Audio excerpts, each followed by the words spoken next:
Hello students, how are you? Welcome to biology class. Myself Neetu Sharma, your biology teacher. We are studying why do we fall ill. In last session, we have already discussed about some infectious agents that cause different infectious diseases. In this video, we will discuss about some non-infectious diseases. We have already discussed about the deficiency diseases, that what are the different deficiency diseases are there. Now I am going to tell you about some hormonal disorder diseases. Okay, due to hormone imbalance, numerous diseases may occurs in our body. Okay, तो यहाँ पे दो चीजें हमें ध्यान रखना है. एक है हाइपर सिक्रीशन. ठीक है, hyper secretion, hyper word is more, तो यहाँ पे इसका मतलब होता है more secretion. And another one is hyposecretion. Hyposecretion में जो हॉर्मोन्स हैं वो नॉर्मल से लेस क्वांटिटी में सिक्रीट होते हैं, और दोनों ही कंडीशन में एबनॉर्मलिटीज प्रोड्यूस होने लग जाती है, नॉर्मल फंक्शनिंग डिस्टर्ब हो जाती है, डिस्टर्बेंस क्रिएट हो जाता है. तो अब हम देखते हैं कौन कौन सी कॉमन डिसीजेस हैं जो कि हार्मोनल इम्बैलेंस के कारण देखने को मिल रहा है. सबसे पहले तो हम बात करते हैं क्रेटिनिज्म की. Cretinism, this is the disease caused due to the hyposecretion of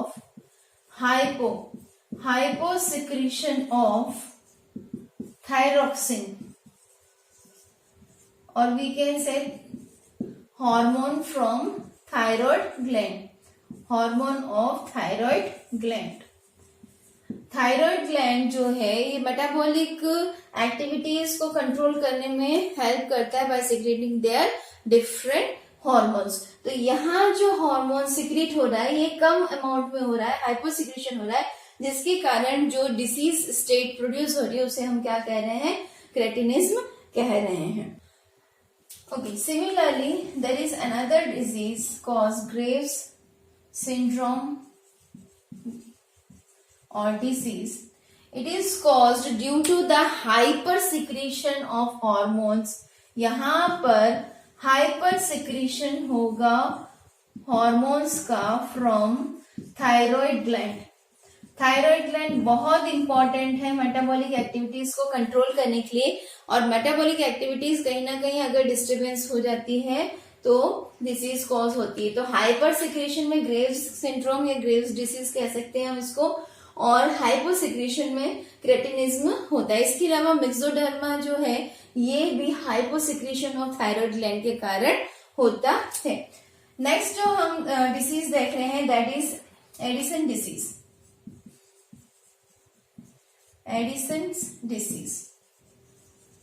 Edison disease जो होता है ये होता है due to the hyposecretion of aldosterone. Hyposecretion of aldosterone जो कि एड्रिनल ग्लैंड से सिक्रीट होता है. एल्डोस्टेरोन एड्रिनल ग्लैंड से सिक्रीट होता है. एड्रिनल ग्लैंड किडनी के ऊपर पाया जाता है, टॉप पे पाया जाता है. ठीक है, that is called Edison disease.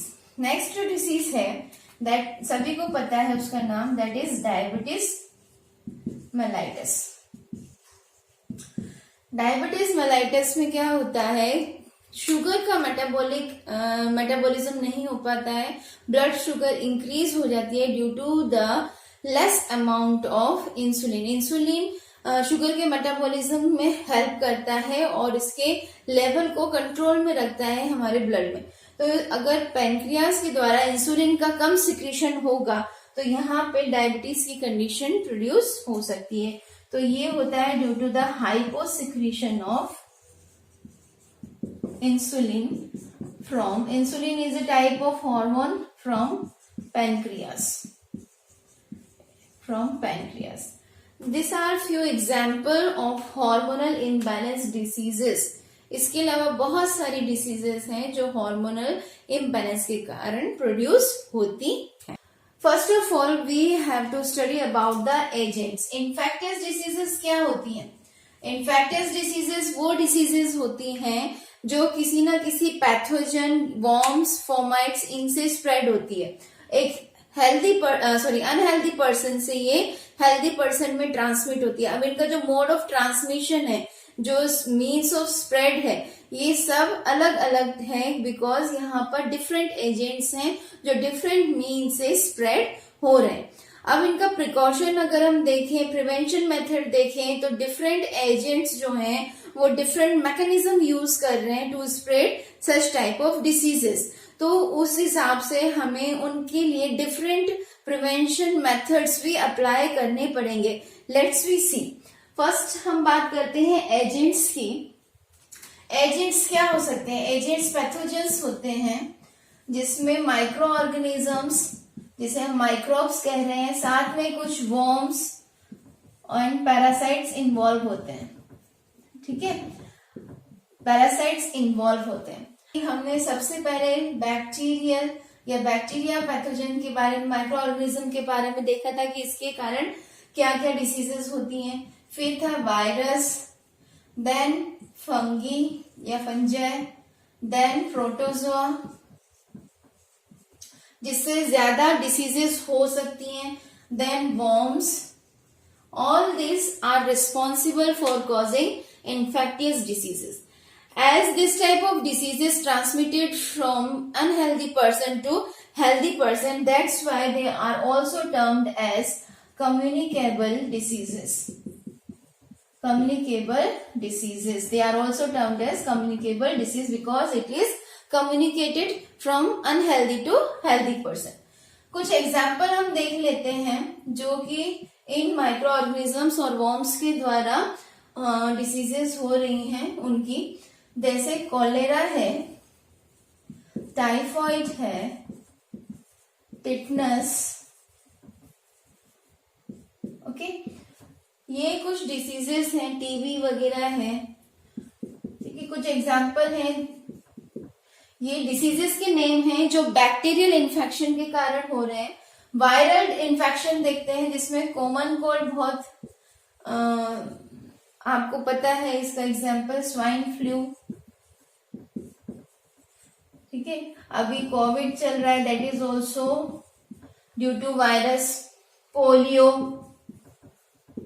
Okay, इसके अलावा जापानीज एन्सेफेलाइटिस, ये सब डिसीजेस हैं जो कि इस तरह के, डेंगू है, जापानीज एन्सेफेलाइटिस है जिसे ब्रेन फीवर कहते हैं, ये सब वायरल डिसीजेस हैं। फंगी के कारण मोस्टली स्किन रिलेटेड प्रॉब्लम्स होती है, स्किन इन्फेक्शंस होती हैं। ठीक है, और मेनली ये कहाँ पे एक्ट करता है? ये हाइजीन पे वर्क करता है। अगर प्रॉपर हाइजीन नहीं रखेंगे तो स्किन या इस तरह के इन्फेक्शंस हो सकते हैं। तो इसमें बेटा रिंग वर्म या एथलीट्स फुट, ठीक है, ये आप लिख सकते हैं example. Ring worm, athletes foot, इस तरह के एग्जाम्पल आप देख सकते हैं। एनिमल्स में बहुत सारे इसके डिसीजेस के नाम के एग्जाम्पल्स हैं। प्रोटोजोआ की बात कर ले तो मलेरिया, स्लीपिंग सिकनेस, फिर है elephantiasis. Okay, these are some examples of diseases caused by protozoa.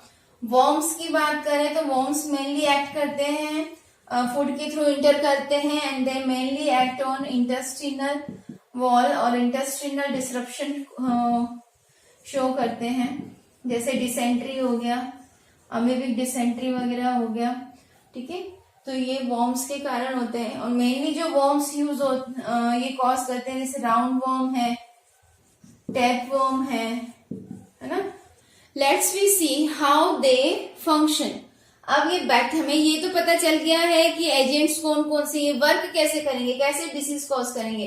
तो इनमें जो 3 कैटेगरी हैं, फंगी, बैक्टीरिया एंड वायरस, ये जो है ये रैपिड मल्टीप्लीकेशन शो करते हैं, बहुत जल्दी मल्टीप्लाई हो जाते हैं।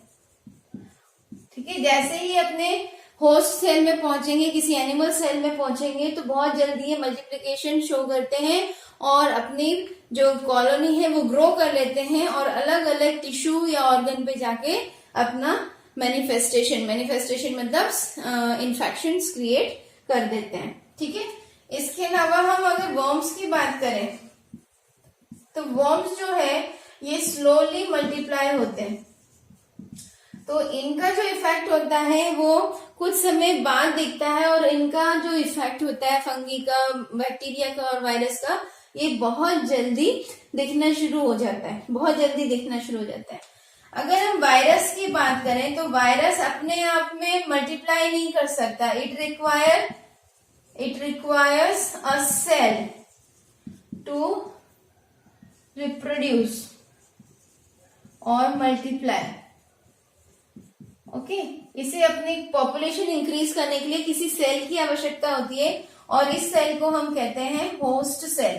तो जब तक वायरस को होस्ट सेल नहीं मिलेगा ये रिप्रोड्यूस नहीं होगा और इसके कारण कोई डिसीजेस भी नहीं हो सकती। पर जैसे इसको कोई लिविंग सेल मिल जाता है तो ये फौरन अपना रिप्रोडक्शन करना शुरू कर देता है और जहां जहां रिप्रोड्यूस होगा वहां वहां ये टिश्यू या ऑर्गन को डैमेज करेगा, इन्फेक्टेड कर देगा। ठीक है, बैक्टीरिया की बात करें तो बैक्टीरिया के ऊपर बेटा एक सेल वॉल होती है जिसके कारण ये इनएक्टिव कंडीशन में होता है, इनएक्टिव कंडीशन में होता है। जैसे इसको सुटेबल चीजें मिलती हैं, सुटेबल एनवायरनमेंट मिलता है, जैसे मॉइस्चर मिल गया, प्रॉपर टेम्परेचर मिल गया, तो ये क्या करता है सेल वॉल को ब्रेक करके एक्टिव हो जाता है और फिर रैपिड मल्टीप्लिकेशन शो करता है। It follows a special metabolic pathway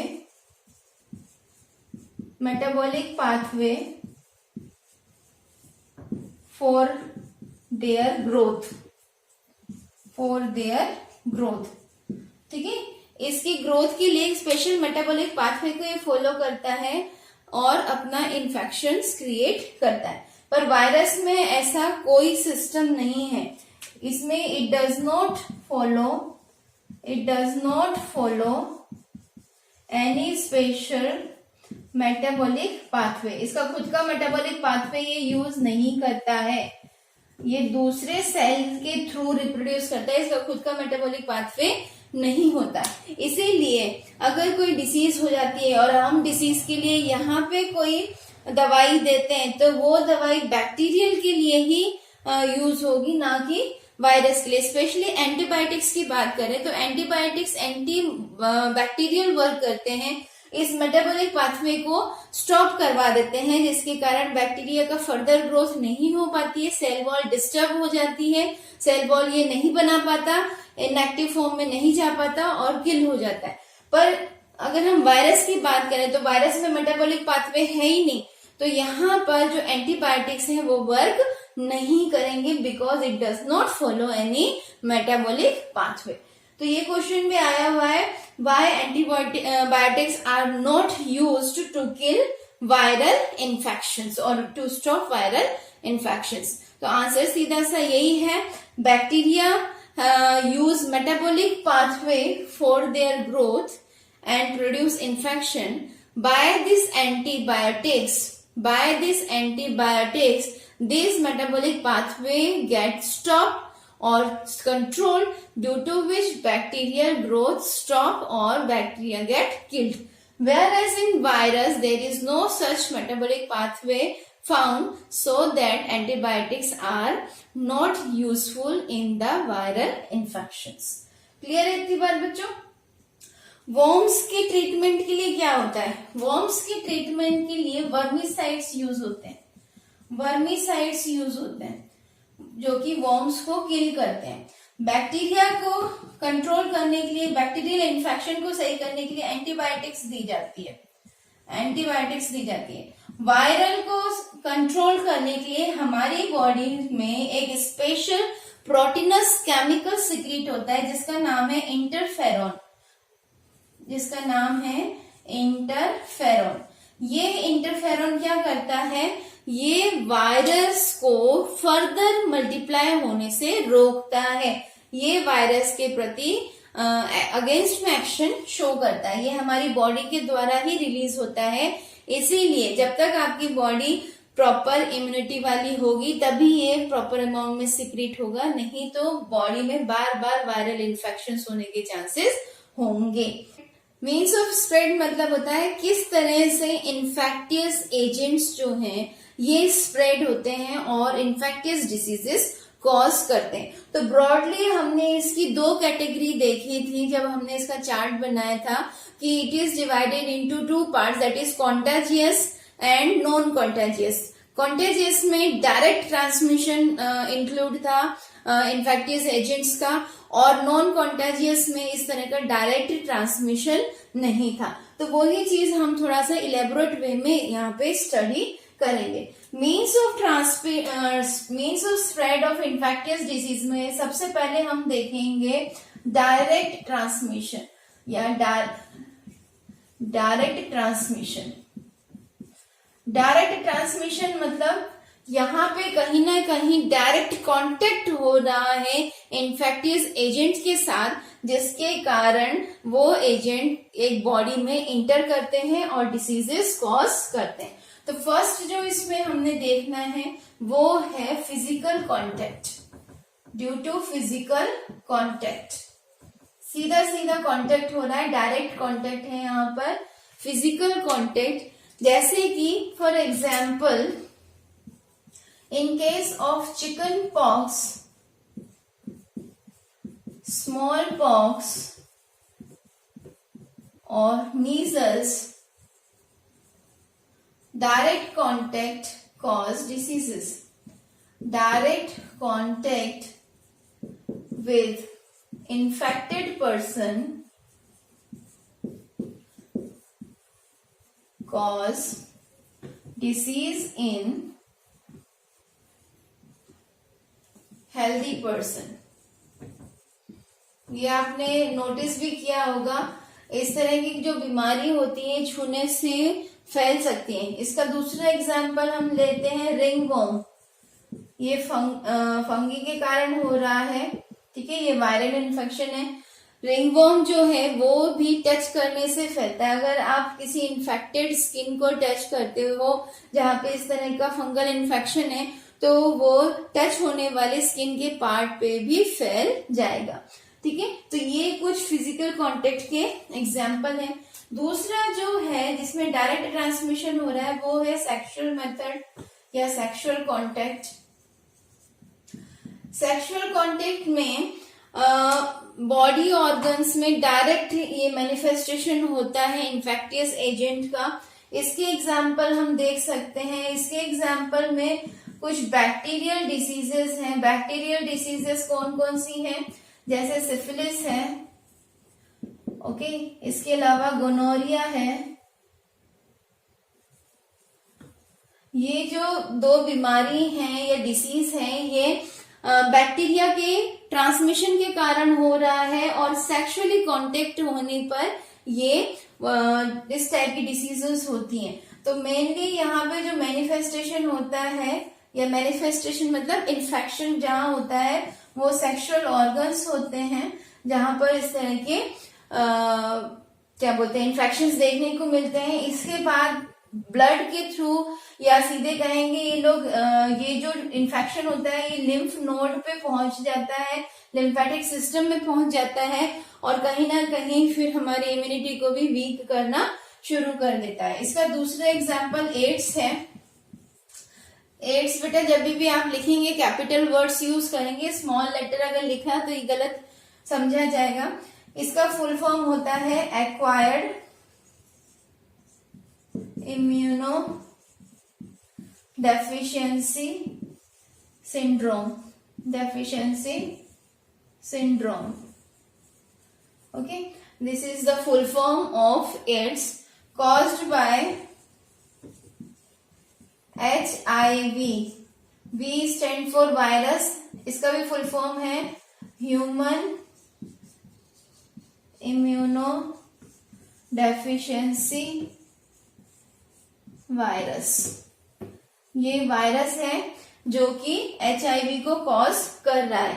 अब यहाँ देखिए बार बार नाम आ रहा है इम्यूनोडेफिशिएंसी, इम्यूनोडेफिशिएंसी। इसका मतलब ये सीधे किस पे अटैक कर रहा है? It attacks on immune system. ये हमारे इम्यून सिस्टम पे अटैक करता है सीधे वाया लिम्फ। ठीक है, लिम्फ के थ्रू ये हमारे इम्यून सिस्टम पे अटैक करता है। लिम्फ नोड जो होते हैं वहां पर लिम्फोसाइट्स फॉर्मेशन होता है और लिम्फोसाइट्स जो हमारे अंदर एंटीबॉडीज बनती है उसको फॉर्मेशन करने में हेल्प करता है। और एंटीबॉडीज हमारे अंदर अगर कम बनना शुरू हो जाएंगी तो डिफरेंट कॉज ऑफ या डिफरेंट डिसीजेस हमें हो सकती है, हमारी इम्यूनिटी वीक होना शुरू हो जाएगी because of the lack of lymphocytes and antibodies.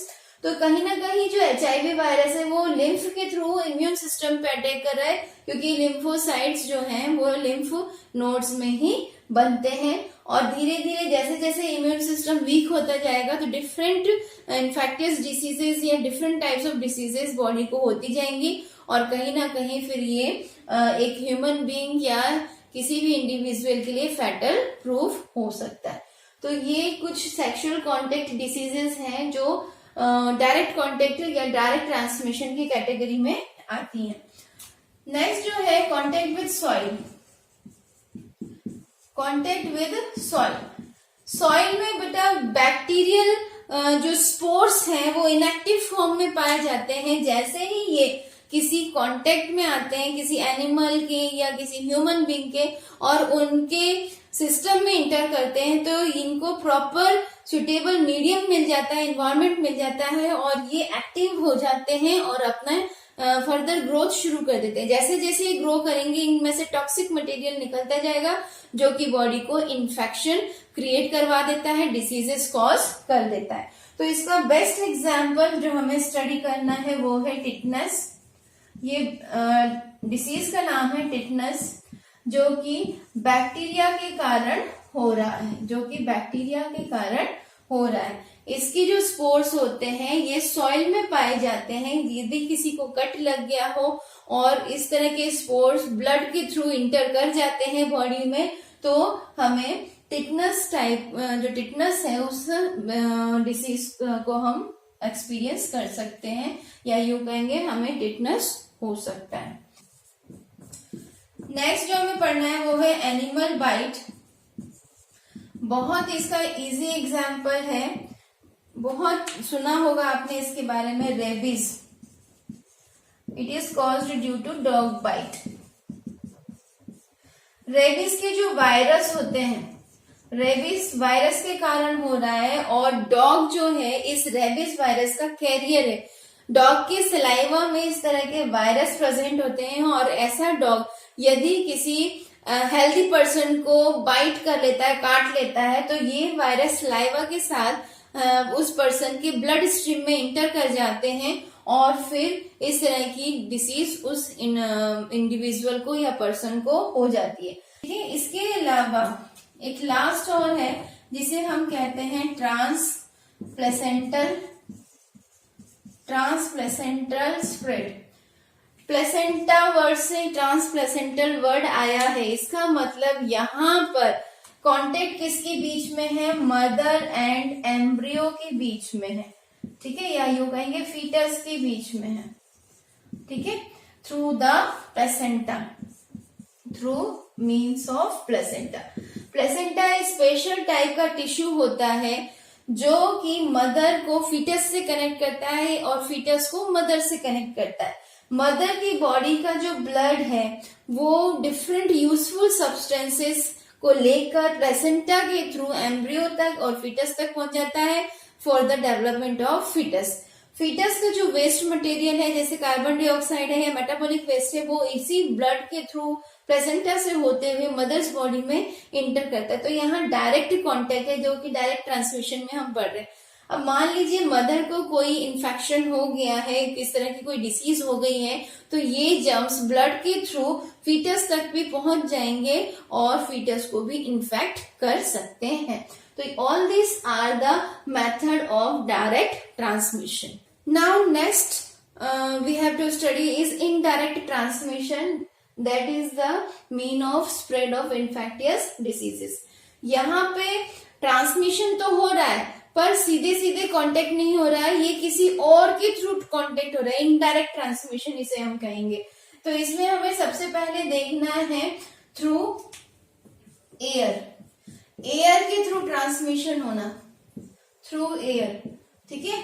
अब कोई अनहेल्दी पर्सन है, अगर वो स्नीज करता है, छींकता है, खांसता है, तो ड्रॉपलेट के फॉर्म में जो भी माउथ से निकलेगा उसमें जर्म्स प्रेजेंट हो गए, और ये ड्रॉपलेट्स अगर हेल्दी पर्सन के कांटेक्ट में आ जाते हैं बाय मीन्स ऑफ एयर, तो वो हेल्दी पर्सन भी इन्फेक्टेड हो सकता है। तो ये एयर के थ्रू स्प्रेड होते हैं। इसके कॉमन एग्जाम्पल है डिजीज के, वो है टीबी। सबसे ज्यादा एयर से ये स्प्रेड हो रहा है, जिसे हम ट्यूबरकुलोसिस भी कहते हैं। कुछ वायरल्स जो कॉमन कोल्ड के होते हैं, ठीक है, कॉमन कोल्ड, ठीक है, स्वाइन फ्लू,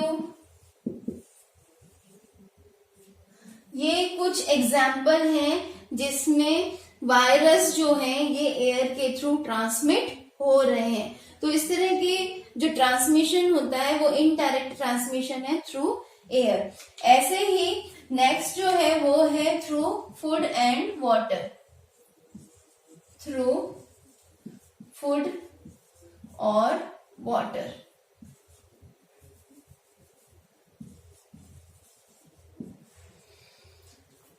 मान लीजिए कोई फूड कंटामिनेट हो गया है, उसमें बैक्टीरियल ग्रोथ हो गई है और वो फूड गलती से हेल्दी पर्सन खा ले, तो इस तरह के जो एजेंट्स हैं जो इन्फेक्टियस डिसीज कॉज करते हैं वो हेल्दी पर्सन के अंदर इंटर कर जाते हैं और इन्फेक्शन क्रिएट करते हैं।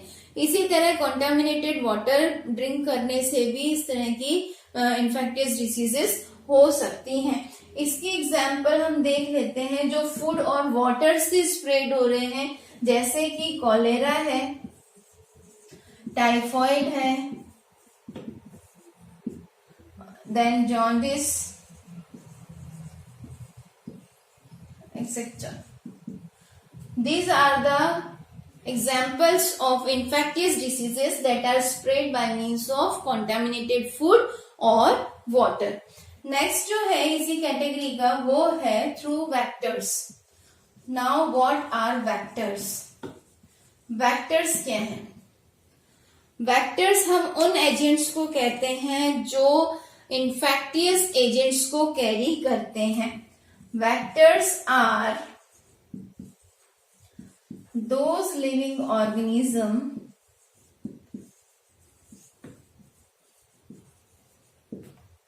that carry infectious agents, infectious agents जिसे हम पैथोजेंस कह रहे हैं। चलिए मैं यहाँ पे पैथोजन ही लिख देती हूँ।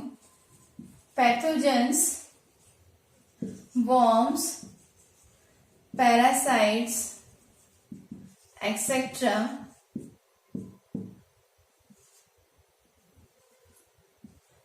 ओके तो वेक्टर्स वो लिविंग ऑर्गेनिज्म हैं जो पैथोजेंस को, वॉर्म्स को और पैरासाइट को कैरी करते हैं और ट्रांसमिट करते हैं अनहेल्दी से हेल्दी पर्सन तक। जो वेक्टर्स हैं ज्यादातर इंसेक्ट्स के फॉर्म में देखे गए हैं। मोस्टली वेक्टर्स जो है, मोस्टली वेक्टर्स आर इंसेक्ट्स, ठीक है। अब कौन कौन से इंसेक्ट्स हैं जो ये काम कर रहे हैं? तो सबसे पहले हाउस फ्लाई की बात करेंगे। मक्खियां बहुत इजीली कैरी करती हैं इन जर्म्स को अपने साथ और स्प्रेड करती है from one place to another place. इनके द्वारा जो डिसीजेस होती हैं ज्यादातर that is due to contamination of food and water, क्योंकि ये एक जगह से दूसरी जगह जाती हैं तो जहां पे बैठेंगी वहां कंटामिनेशन कर देंगी। तो कॉलेरा आप इसमें भी लिख सकते हैं, ठीक है। इसके अलावा टाइफॉइड है, फूड पॉइजनिंग है, फूड पॉइजनिंग जो खराब खाने से हो जाता है, ठीक है। तो इस तरह की कुछ डिसीजेज हैं जो हाउस फ्लाई स्प्रेड करती हैं। दूसरे नंबर पे जो सबसे ज्यादा स्प्रेड करते हैं इस तरह के वेक्टर्स जो होते हैं, दैट इज मॉस्किटोज। एडिस की बात करें तो एडिस डेंगू के स्प्रेड में हेल्प करता है। फिर फीमेल एनोफिलिस की बात करें तो ये मलेरिया के स्प्रेड में हेल्प कर रही हैं। Besides housefly and mosquito, there are some flies and louse that are used as a vector to spread infectious agents.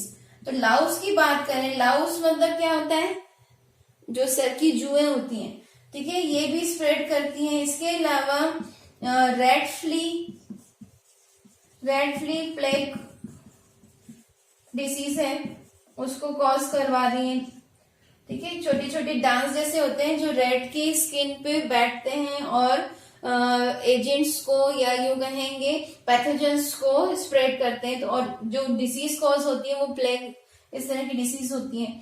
फिर है सेट्सी फ्लाई जो है स्लीपिंग सिकनेस को कॉज करती है, स्लीपिंग सिकनेस है ना। सेट्सी फ्लाई एक वेक्टर है, कैरियर है, जो कि जर्म को ट्रांसमिट कर रही है और स्लीपिंग सिकनेस कॉज करवा रही है। ऐसे ही सैंड फ्लाई है, सैंड फ्लाई के कारण काला अजहर नाम की जो डिसीज है वो होती है, ठीक है। Kala azar mainly cause due to protozoan, ठीक है। तो सैंड फ्लाई जो इस प्रोटोजोआ को कैरी करता है। नेक्स्ट है बेटा fomite borne. Okay, what is fomite? Through fomite. अब फोमाइट जो है ये एक नॉन लिविंग थिंग्स है, these are non living things, और we can say these are articles, ठीक है। Articles get infected due to touch by infected person, ठीक है। जैसे हैंडल, डोर हैंडल हो गया, चेयर हो गई, ठीक है। कोई इस तरह की चीजें हैं जो इन्फेक्टेड पर्सन ने पहले टच की हुई है, और गलती से अगर कोई हेल्दी पर्सन उसको टच कर ले तो जो भी एजेंट्स है, माइक्रो ऑर्गेनिज्म है, उस आर्टिकल के थ्रू हेल्दी पर्सन में इंटर हो जाएंगे। ये आपने आज के टाइम देखा होगा, कोविड-19 के समय ये बहुत इस तरह से स्प्रेड हो रहा है। कोविड-19 में फोमाइट से स्प्रेड हो जाता है। आपने देखा होगा बाहर से कोई सामान लाते हैं तो उसको हम सैनिटाइज करते हैं, साफ करते हैं, देन आफ्टर उसको यूज करते हैं। तो यहाँ आर्टिकल्स क्या है, फोमाइट है, ठीक है। बाहर से आ रहे हैं, हो सकता है किसी इन्फेक्टेड पर्सन का हाथ लग गया उसमें और जर्म्स उसमें ट्रांसफर हो गए हो, और हेल्दी पर्सन अगर उस सामान को लेता है, उस आर्टिकल को टच करता है, तो हेल्दी पर्सन में वो जर्म्स ट्रांसमिट हो जाते हैं। That is fomite born transmission, ठीक है। तो यहाँ पर इनडायरेक्ट ट्रांसमिशन हो रहा है, डायरेक्ट कॉन्टेक्ट अनहेल्दी का हेल्दी के साथ नहीं है। Next we have to study that how this infections reaches in our organ or tissue. इसे हम कहते हैं organ specific और tissue specific manifestation. अब माइक्रो ऑर्गेनिज्म की तुलना में माइक्रो ऑर्गेनिज्म का साइज तो बहुत छोटा होता है, और उसके अगर कंपेयर में हम अपनी बॉडी को देखें तो बॉडी बहुत ज्यादा लार्ज होती है।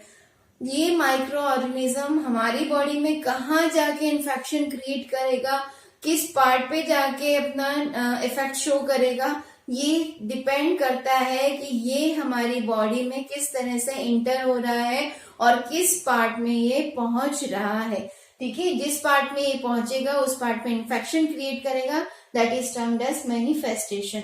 ये ऑर्गन स्पेसिफिक मतलब किसी ऑर्गन को भी इन्फेक्ट कर सकता है या पर्टिकुलर टिश्यू को भी इन्फेक्ट कर सकता है। तो let's we see how this occur. First हम बात करते हैं, मान लीजिए ये जर्म्स हैं, ये थ्रू एयर आ रहे हैं, through air and इंटर्स into body, through nose, किसके थ्रू हो रहे हैं? नोज के थ्रू, ठीक है, इंटर्स इनटू बॉडी थ्रू नोज। अब नोज जो है ये हमारे रेस्पिरेटरी ट्रैक्ट से कनेक्टेड है, ठीक है। तो ये जो जर्म्स हैं ये कहाँ इंटर होंगे? Germs enters into respiratory tract, हमारे रेस्पिरेटरी ट्रैक्ट में इंटर होंगे। और जब ये रेस्पिरेटरी ट्रैक्ट में इंटर होंगे तो हो सकता है ये लंग्स तक भी पहुंच जाए और लंग्स को इन्फेक्ट कर दें। तो इस तरह के एग्जाम्पल में जैसे कॉमन कोल्ड हो गया, सार्स हो गया, ठीक है, COVID-19 is also an example, TB, tuberculosis, all these are the examples in which जो माइक्रोब्स हैं ये इंटर होते हैं एयर के थ्रू एंड इनका जो एंट्री पॉइंट है बॉडी में वो है नोज, ठीक है, और ये सीधे कहाँ पहुंच रहे हैं? रेस्पिरेटरी ट्रैक्ट में, और वहां पे इन्फेक्शन शो कर सकते हैं, ठीक है। नेक्स्ट जो है ये है थ्रू माउथ। जैसे हम कुछ खा रहे हैं, पी रहे हैं, तो थ्रू जो भी फूड है या वाटर है इसके थ्रू इंटर कर रहे हैं, और इनका जो एंट्री पॉइंट है वो माउथ है। तो माउथ किससे कनेक्टेड होता है? माउथ कनेक्टेड होता है हमारे डाइजेस्टिव ट्रैक्ट से, जिसे हम गट कहते हैं, गट, ठीक है। डाइजेस्टिव ट्रैक्ट को हम क्या कहते हैं? गट, जिसमें stomach, small intestine, buccal cavity ये सब इंक्लूड होता है। तो ये कहाँ पे इन्फेक्शन शो कर सकता है? Shows infection. ये कहाँ इन्फेक्शन शो कर सकता है? ये या तो हमारे स्टमक में इन्फेक्शन करेगा, शोज इन्फेक्शन इन स्टमक, और में show infection in small intestine और इन लार्ज इंटेस्टाइन। तो इंटेस्टाइन ही लिख देती हूं मैं सीधे, इट में शो प्रॉब्लम और इन्फेक्शन इन इंटेस्टाइन। हो सकता है यहाँ पर ये लिवर में भी इंटर कर जाए और लिवर से ये ब्लड में इंटर कर जाए, ठीक है। तो लिवर को भी यहाँ पे इन्फेक्शन हो सकता है। लिवर के इन्फेक्शन वाली जो डिसीज है वो है जॉन्डिस, जो कि कंटामिनेटेड वाटर के कारण हो रही है। फूड के कारण स्टमक एक, लॉस ऑफ एपेटाइट, वॉमिटिंग, इस तरह की सिम्टम्स शो होने लग जाते हैं। इंटेस्टाइन में डायरिया है, डिसेंट्री है, ये सब प्रॉब्लम हो जाती है due to contamination through food and water, और एंट्री पॉइंट है माउथ। दूसरा जो एंट्री पॉइंट है that is through sexual organ, ठीक है, थ्रू सेक्सुअल ऑर्गन, ठीक है। ये कहाँ हो रहा है? सेक्सुअल कांटेक्ट के दौरान हो रहा है, जो हमने डायरेक्ट ट्रांसमिशन में पढ़ा था। यहाँ पर जो जर्म्स हैं, माइक्रोब्स हैं, वो सीधे इंटर करते हैं हमारे लिम्फेटिक सिस्टम में, लिम्फेटिक सिस्टम कहेंगे हम, जिसमें वेसल्स, नोड्स, लिम्फ सब इंक्लूड हो जाता है, ठीक है। लिम्फेटिक सिस्टम में जाने के बाद ये सीधे अटैक करेंगे, attack on immune system, they directly attack on immune system. Example इसका हमने अभी देखा था, एड्स, ठीक है, सिफिलिस, जो कि सेक्सुअल ऑर्गन को भी इन्फेक्ट कर सकते हैं, ठीक है। इसके बाद जो कुछ कंटामिनेशन हो रहा है, जैसे मान लीजिए मॉस्किटो बाइट हो रहा है, mosquito bite, through mosquito bite, तो मॉस्किटो बाइट कहाँ जाएगा?